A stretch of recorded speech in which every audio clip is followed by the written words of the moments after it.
Bonjour à tous, dans cette vidéo donc on va parler du choix de PC lors d'un achat. Je vais essayer de vous aiguiller un petit peu, vous donner quelques conseils pour choisir votre ordinateur. Parce que bon, il faut savoir qu'aujourd'hui, voilà, les personnes qui ne connaissent pas vraiment l'informatique, quand vous arrivez dans un magasin, pour vous, l'étiquette n'est qu'une suite de chiffres incompréhensibles. Donc je vais essayer juste de vous aiguiller le plus simplement possible. Donc toujours vidéo dédiée débutants. Donc voilà. On va commencer déjà par le choix du type d'ordinateur. Donc on va avoir deux grandes catégories, le PC fixe, donc le PC de bureau, ou le PC portable. Donc vous allez déjà commencer par identifier ce premier besoin. Donc est-ce que votre PC, vous allez avoir vraiment un besoin de mobilité ou pas?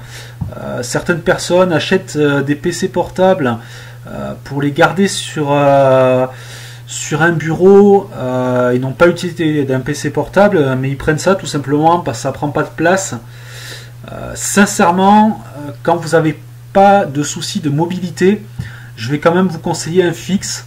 Il faut savoir qu'en durée de vie, si vous partez sur une bonne marque, et encore mieux sur un PC assembleur, vous aurez quand même une meilleure durée de vie. Et de plus, il est beaucoup plus simple, surtout sur un PC assembleur, de changer des composants en cas de souci. Sur un portable, c'est difficile et ça devient de plus en plus difficile. Il faut savoir que vous ne pouvez plus maintenant changer forcément tous les composants. Maintenant, on a de plus en plus de composants qui sont soudés à la carte mère, donc la réparation devient de plus en plus difficile. Donc déjà, voilà, il faut identifier votre besoin, si vous avez vraiment besoin d'une mobilité ou pas. La deuxième chose à voir, donc ça va être dans le cas surtout du portable, ça va être le choix de la taille. Donc la taille d'écran, ça va être bon sur le fixe plus ou moins. On va être un peu plus souple. Aujourd'hui, vous prenez un 22 pouces ou un 24 pouces, c'est standard.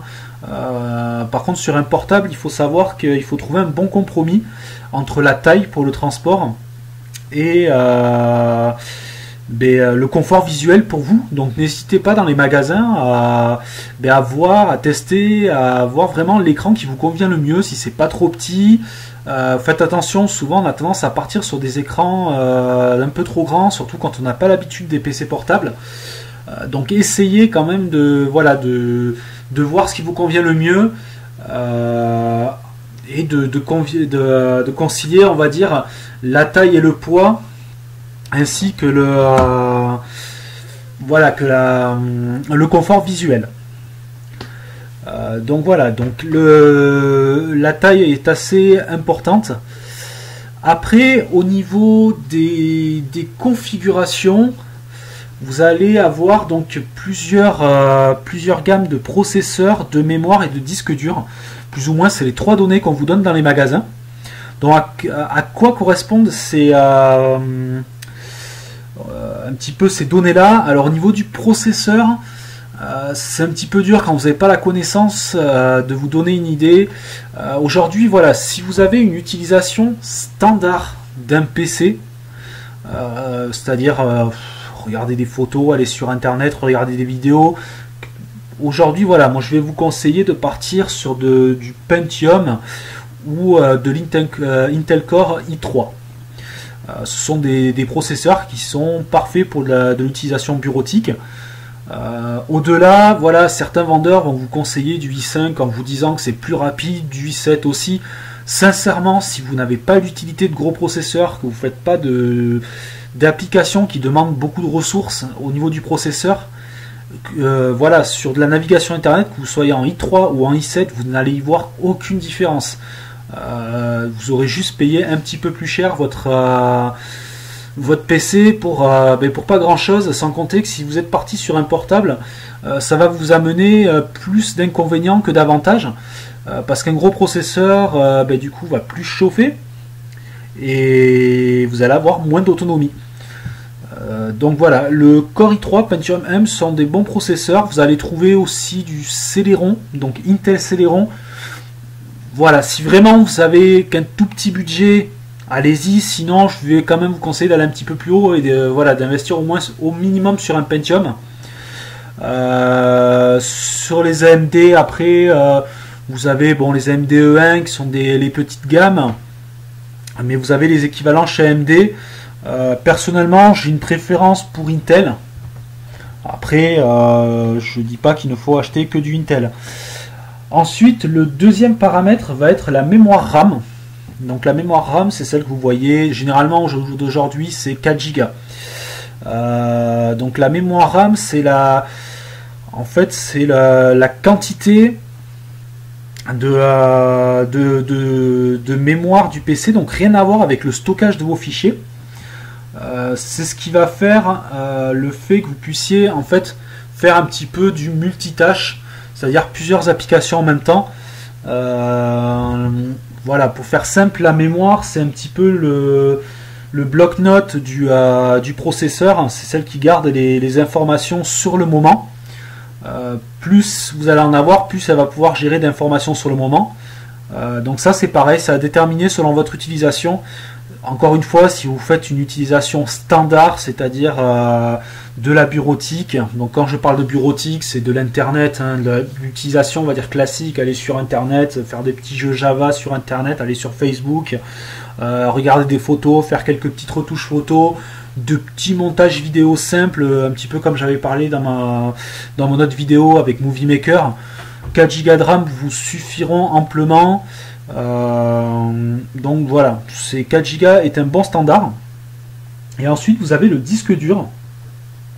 Alors le disque dur, certaines personnes ont tendance à partir sur des gros disques durs en pensant que c'est aussi un élément qui joue sur la puissance du PC. Alors non, pas du tout. Le disque dur, c'est le stockage de votre PC. C'est tout simplement la quantité de données que vous allez pouvoir stocker. Donc si vous partez sur un 1 Tera, c'est-à-dire un 1000 Go, alors que vous stockez 3 photos et 10 musiques, ça vous sert strictement à rien et votre PC n'est pas plus puissant parce que votre disque dur est plus gros. Donc attention aussi à ça. Encore une fois, vous risquez d'être redirigé. Voilà, je dénigre pas les vendeurs informatiques, mais dans certaines grandes surfaces, on va dire, ça, c'est un peu le problème, c'est qu'on vous redirige vers un matériel qui n'est pas forcément adapté pour vos besoins. Il faut savoir que voilà, on va vous vendre, on va vous dire oui, ben, vous avez un disque dur de temps. Certains vendeurs ont tendance à vous faire croire que le PC est plus puissant parce que le disque dur est plus gros. Non, c'est faux. Donc le disque dur, voilà, si vous avez besoin de stocker beaucoup de données, là oui, un disque dur important peut-être, voilà, peut-être utile. Ensuite, il va y avoir la carte graphique. Donc la carte graphique, c'est vraiment, voilà, si vous en avez l'utilité pour du jeu ou du montage vidéo avancé. En dehors de ça, j'ai presque envie de dire, ne vous en préoccupez pas. Aujourd'hui, toutes les cartes graphiques de base, alors je parle bien sur du neuf, hein, attention, toutes les cartes graphiques de base sont amplement suffisantes pour une utilisation standard. Voilà, donc une carte graphique, ça va être vraiment pour les jeux. Après, sincèrement, si vous décidez de partir sur d'investir sur un PC dédié aux jeux, évitez tout ce qui est grande surface, allez dans des boutiques spécialisées, faites appel à des assembleurs.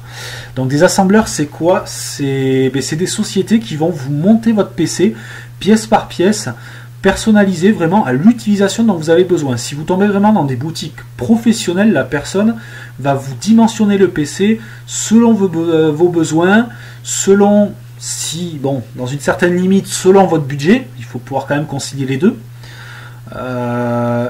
Et voilà, donc c'est éviter les grandes surfaces pour les PC jeux. Et eux auront le conseil. Ils vont vraiment, vous allez dire, voilà, je cherche un PC pour faire ça, ça et ça. J'ai un budget d'à peu près tant. Ils vont vous dire déjà si c'est possible ou pas possible. Et si c'est possible, ils vont vous dimensionner la configuration et vous faire ce qu'il faut. Donc voilà, au niveau des principaux éléments. Donc je résume. Le processeur. On va rester sur Intel. On va dire Pentium ou i3. Au-delà, ça veut dire que vous avez besoin d'une utilisation supérieure, passez par une boutique spécialisée. La mémoire RAM, 4 Go, amplement suffisant. Si vous tombez sur une machine qui en a 6, ce n'est que mieux. Ensuite, le disque dur pour le stockage, donc qui n'est donc, comme j'ai dit, en aucun cas un élément de puissance, quoi, de performance. C'est vraiment le composant de stockage.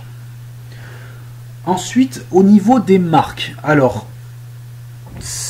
je vais vous donner mon avis. Je vais pas dire que telle marque ne vaut rien, n'achetez surtout pas dans cette marque là ou autre.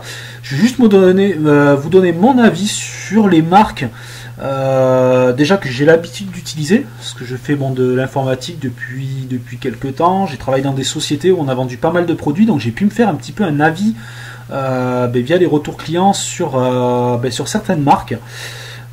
Moi aujourd'hui, voilà, sur de l'achat de PC, les marques que je vais vous conseiller, ça va être Asus. Asus est une très bonne marque qui fait de très bons composants, surtout en PC assembleur. Vous allez avoir ensuite Toshiba. Toshiba pour les PC portables font des PC qui sont, on va dire, à prix très raisonnable, et c'est quand même de l'assez bon matériel. Vous avez Dell. Dell est très controversé. J'ai vu que sur internet certains en parlent comme du très bon matos, d'autres en sont extrêmement déçus. Personnellement, voilà, Dell, j'ai pas vraiment de soucis avec cette marque là. Après il y a HP. Alors HP, personnellement, je trouve qu'il y a pas mal de soucis sur les séries de PC HP pour particuliers. Par contre, sur les PC professionnels, les ProBook, tout ce qui est HP ProBook, que vous pouvez trouver en tant que particulier sur internet, il n'y a pas de souci. Là par contre, vous avez du très très bon matériel. Ayant travaillé dans une société où on était revendeur HP, on avait très très peu de retours de PC HP Pro. Par contre, sur les HP grande surface, tout ce qui est pavillon, ils ont eu pas mal de problèmes en série. Voilà, je pense avoir fait le tour, on va dire, un petit peu des bonnes marques. Moi j'ai mon petit cercle un peu restreint. Vous avez Lenovo aussi quand vous avez un petit budget. Lenovo, c'est pas cher. C'est d'ailleurs l'une des marques les moins chères. C'est un matériel qui, ma foi, tient assez bien la route. C'est pas du mauvais matériel. Voilà. Après, bon, tout ce qui est Acer, Packard Bell, tout ça, voilà, je suis pas là pour juger ou autre, je vous donne juste mon avis, mais c'est des marques personnellement où j'ai pas d'attirance du tout. Voilà. Pour ne pas dire pas dire de mauvaises choses non plus sur ces marques là. Après bon, dans la globalité, essayez de passer quand même, je veux pas boycotter toutes les grandes surfaces, mais essayez de passer par des boutiques, des professionnels de l'informatique qui sont là pour ça, ils sont là pour vous conseiller. Il faut pas croire que quand vous allez là-bas, vous allez forcément vous prendre un coup de barre, c'est pas vrai du tout. Certaines personnes pensent souvent que ces boutiques spécialisées, on va essayer de vous vendre quelque chose de très cher, que dans la grande surface ça sera mieux, et puis la grande surface elle a souvent tendance à faire circuler des pubs, des promos ou autres. Sachez que vous ne faites pas forcément tout le temps de bonnes affaires. Vous pouvez en faire de très bonnes aussi, attention. Mais essayez de passer quand même par des professionnels qui sont là pour ça, et surtout qui vont vraiment vous conseiller dans la configuration qu'il vous faut. Il ne faut pas penser qu'à chaque fois ils vont essayer de vous vendre le PC le plus cher. C'est pas du tout la même philosophie. Il faut savoir que chez les professionnels, il n'y a pas le système qu'on va avoir dans la grande distribution, c'est-à-dire un système où ils ont une commission par machine. Donc eux, dans leur intérêt réellement, celui qui est au comptoir, il n'a pas un énorme intérêt à vous vendre une machine plutôt qu'une autre. Donc il va avoir tendance à être un peu plus honnête. Voilà, enfin, je parle par expérience. Je dis pas que c'est partout comme ça, mais plus ou moins dans la globalité, ça reste en plus un service de proximité. Vous savez que le jour où vous avez un souci, vous n'allez pas renvoyer ça dans une centrale où vous allez attendre 2 semaines, voire 2 mois dans certaines grandes surfaces. Là, vous aurez toujours une réponse. Puis sur du PC assembleur, le jour où vous avez un souci, vous changerez le composant qui ne va pas, et ça repartira. Vous pouvez, sur du PC assembleur, il y a certains PC que vous pourrez garder assez longtemps, tant que la configuration sera actuelle, permettra de faire ce que vous avez besoin de faire. Il vous suffira de changer les composants, parce que ça aussi, il ne faut pas penser que dès que ça démarre plus, il faut le jeter, parce que la réparation va coûter plus cher. Non, encore une fois, ça vaut le coup quand vous avez une tour, changer, et puis quand vous changez, en plus, vous en profitez, vous mettez un composant un peu plus récent à la place. Quand c'est possible, attention, parce qu'il y a des petits pas des soucis, mais il y a quand même de la compatibilité à assurer derrière. Donc voilà, un petit peu pour faire un résumé assez simple dans le choix de votre PC. J'ai préféré rester, on va dire, dans la simplicité. Encore une fois, je le répète, ce sont des vidéos pour débutants, pour vraiment des personnes qui recherchent un peu de conseils, qui sont un peu perdus et voilà, qui veulent pas forcément chercher des vidéos qui sont un peu plus dédiées aux personnes qui aiment ça, qui vont vraiment détailler un peu plus. Là, c'est vrai que voilà, je suis resté évasif, je vous ai pas parlé, on serait dans une vidéo un peu plus dédiée à, on va dire, un utilisateur avancé. J'aurais commencé à parler de chipset ou autre, conseiller tel ou tel chipset. Non, là, je veux vraiment faire quelque chose de cadré. Et donc, voilà. Bon, j'espère que cette vidéo vous aura aidé. Donc, ça fait un petit moment maintenant, enfin, un petit moment, oui, c'est assez nouveau, mais ça fait un petit moment que je commence à faire quelques vidéos. N'hésitez pas à vous abonner, ça me fera plaisir. Et on se retrouve dans de prochaines vidéos. Allez, salut!